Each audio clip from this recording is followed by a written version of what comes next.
What are some overlooked facts about the life of Ashok? Is his conversion to Buddhism overrated? Okay, that's an interesting question. So, Ashok the Great, we are taught that Ashok was this great king. He is given this title of the Great, the third Mauryan uh, emperor, the great conqueror of Kalinga, etc., the great pacifist who destroyed Kalinga and killed so many people and then was overcome with remorse because his Hinduism made him kill so many people. And that's why he converted to Buddhism and became a saint. And then he spread all these inscriptions throughout the length and the breadth of India, saying that I am a great man and I believe in Buddhism and I believe in pacifism and all that. And the inscriptions are found throughout India, even Afghanistan, Pakistan, present day, right? So that's the story. That's the story that our historians have been telling us, that he rejected Hinduism and converted to Buddhism after he destroyed Kalinga and saw the slaughter which he attributed to Hinduism. What is the truth? Well, firstly, there is zero evidence that he see, first of all, there's no conversion to Hinduism or Buddhism.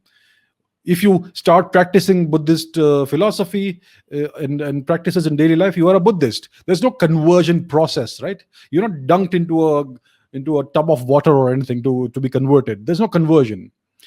So the thing is, Ashok is known to have embraced the precepts of Buddhism at some point in his life, and there is zero factual evidence, textual evidence, or any evidence that this happened after the Kalinga War. It is actually most likely, from the evidence that we have, from all the evidence that the so-called Indian historians present, the same evidence actually points to the fact that he embraced the tenets of Buddhism before the so-called Kalinga War happened, right?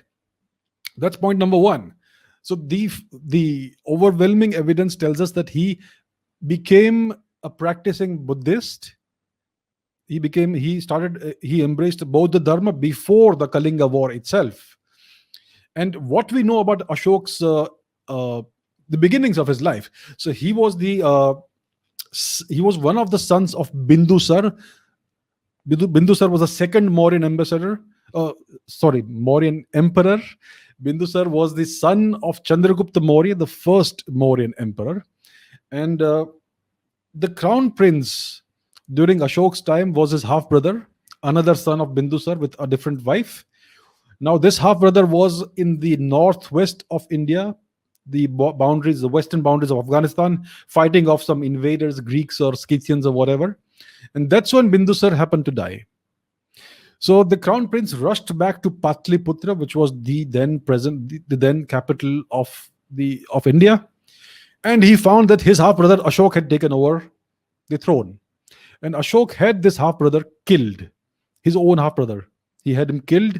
He killed many of his other siblings to consolidate his grip on the throne. It's almost like an Ottoman slaughter, in which when an Ottoman sultan would be enthroned, he would immediately on the same day kill all of his brothers and half brothers to ensure that there is no threat to his crown. So that's the kind of slaughter Ashok perpetrated. It is recorded that he had about 99 of his siblings killed, brothers, half brothers, etc. I think he spared only one of his brothers, right? And it seems that so at the time, India was a very eclectic culture. There were so many different paths of dharma, different schools of thought. You had the Ajivikas, you had the Jains, you had the Bauddha Dharma, you had the mainstream forms of dharma, which we now call Hinduism. And we had different philosophies and paths. The Charvakas were present and many others, right? So it seems that when Ashok was consolidating his grip on the throne, the Jainas and the Ajivikas, who may have had ties with other family members of his who he killed, they kind of resisted what he was doing. And therefore, he embarked upon a vicious persecution of the Jaina and the Ajivika people, the people who followed those philosophical paths of Dharma, of Hinduism, right? So that's why he went on this rampage. It seems that he had many thousands of Ajivikas killed. He even persecuted the Jains. And this is not religious persecution. This is because these people had opposed him coming to the throne in the manner that he did. So this is a form of persecution. Nowadays, the Marxist historians call this religious persecution, because at the time Ashok was a Hindu, but at the time he had already embraced the tenets of Buddhism, by the way. So he did all of this while being a Buddhist. All right, and he went to war with Kalinga. He invaded Kalinga and wiped basically the entire Kalinga army out as a Buddhist. At least 100,000, 1 lakh Kalingan soldiers were massacred in that battle, which was a rout, and at least 1.5 lakh uh, prisoners were taken.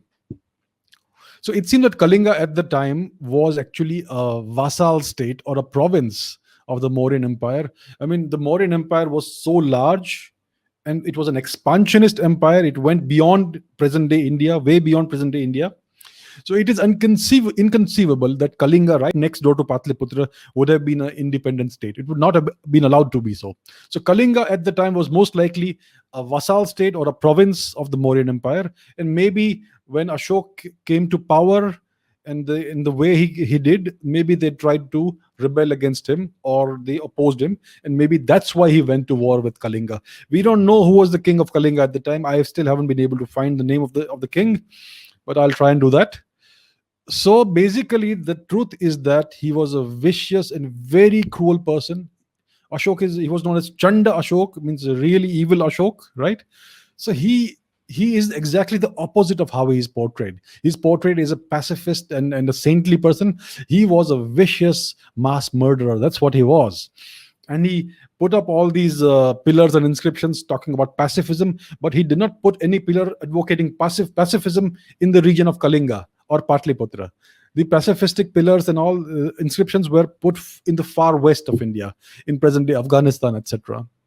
So that's the kind of person he was. It was just a political statement. Politicians say all kinds of things to appear nice, and that's precisely what Ashok was doing. So firstly, he was not a Hindu, so-called Hindu, when he went to war with Kalinga. He was already a practicing Buddhist.